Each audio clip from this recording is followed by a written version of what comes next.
Beer, bottle of beer, right over here, bottle of beer, ice cold bottle of beer, what do you hear, give 'em a chair, right over here, beer, bottle of beer, give 'em a chair, bottle of beer, bottle of chair. Greetings, this is Spec Ops 56 and my cameraman and fellow beer aficionado John Toe, and welcome to beer review number 57. Today we're going to be reviewing a Great Divide Brewery Nadia Hibiscus Saison. Now let me tell you a little bit about the brewery. This is the Great Divide Brewery, which is out in Denver, Colorado. During the late 80s, Brian Dunn spent 5 years overseas building farms in developing countries. Having grown up in a family that appreciated good food and drink, Dunn expanded his knowledge and passion for beer during his travels. Dunn eventually returned to Colorado, starting home brewing, and went to graduate school. Upon graduation in 1993, when Denver's craft beer scene barely existed, he set out to find what would eventually become one of America's most decorated and celebrated craft breweries. So beginning with a marketing study and a business plan, Dunn saw an opportunity in what would soon become Denver's ballpark neighborhood to brew uniquely balanced, flavorful beers.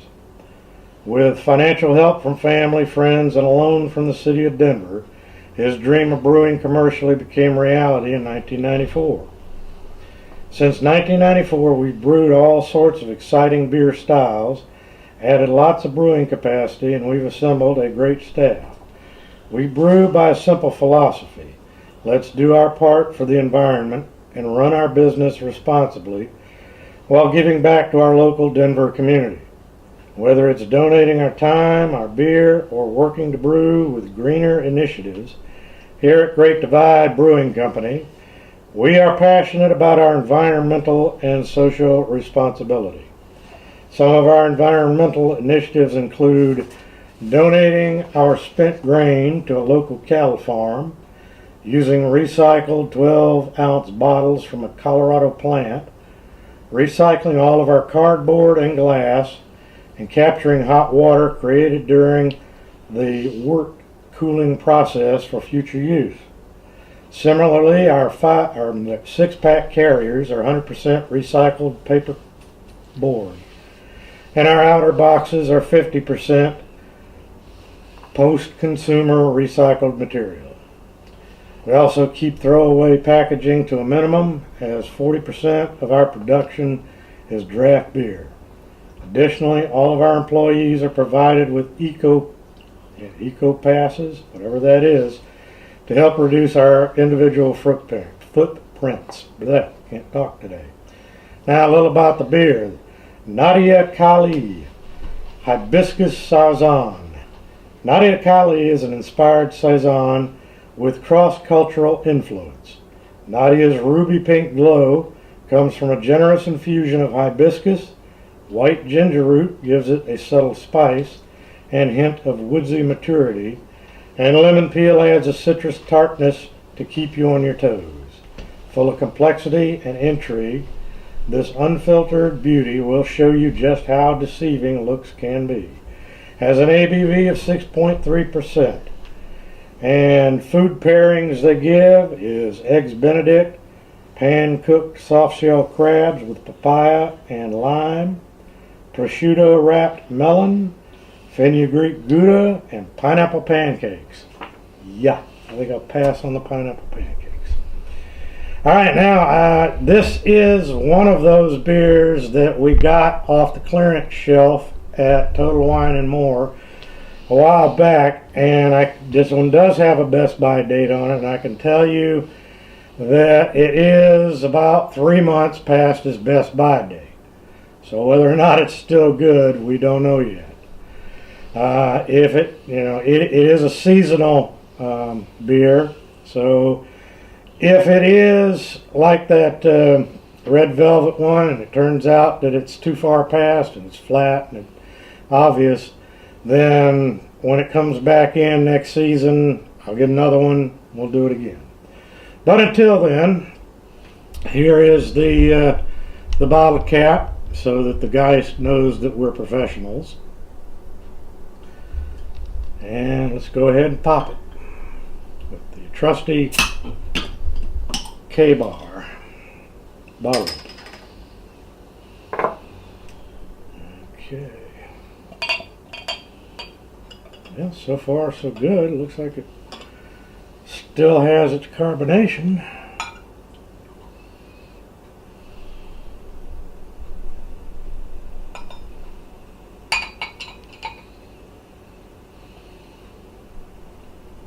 Alright. Okay. It's got about a finger, half a finger to a finger of head. It is unfiltered, so you can tell that. Hard to tell on the carbonation. And the color is a pinkish color. Let me get this. And so you can see, it's a golden color Right there. with a pinkish hue. Plenty of carbonation. Oh yeah, this one does seem to have lots and lots of carbonation left. So maybe this one kept better than the other one. Okay, John, bring yourself on over here so we can get to the good part. I got this one because I had never seen a beer made with hibiscus flowers, and I thought it would be interesting. So we're going to find out. Let's take a smell. A little floral there. Yeah, floral. I smell the lemon, Mm-hmm. and I think I smell the ginger. Yeah, I smell the ginger. So Let's give it a give it a shot. taste.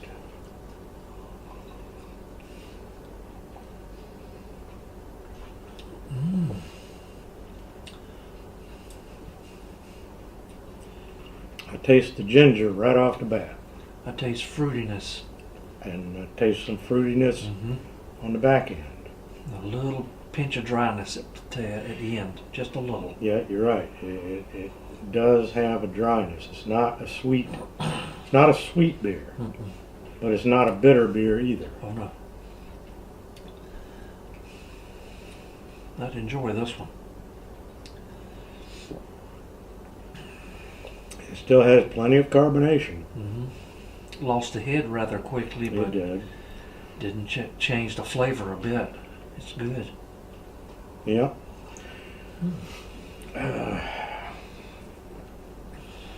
It is kind of complex. I definitely taste the ginger in it. You get a floral taste. Mhm. I can taste the lemon,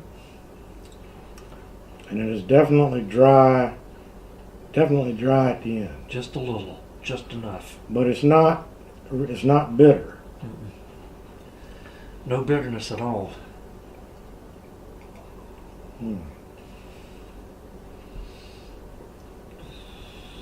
Not getting any kind of maltiness at all from it. And I wouldn't call it hoppy either. No. And whatever hops they put in it, I think the ginger and the lemon and the hibiscus pretty much overpowers it. And you can't really make out the hops. Mm-mm. Unless they used, and probably did, a hops that has a floral type of flavor, and so Right. you can't really distinguish it from the rest of it. And it is tart. It does have a tartness to it. It's pretty much the way they described it. Yeah. But it's not really my style of beer. It's not. But what's your verdict? I would enjoy it, Okay. even though I do like hops. Yeah.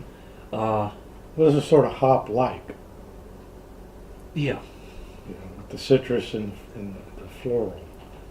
but it's smooth. It's, like you said, no bitterness whatsoever. Okay. So I'm guessing you're going to give it a thumbs up. I am. Okay.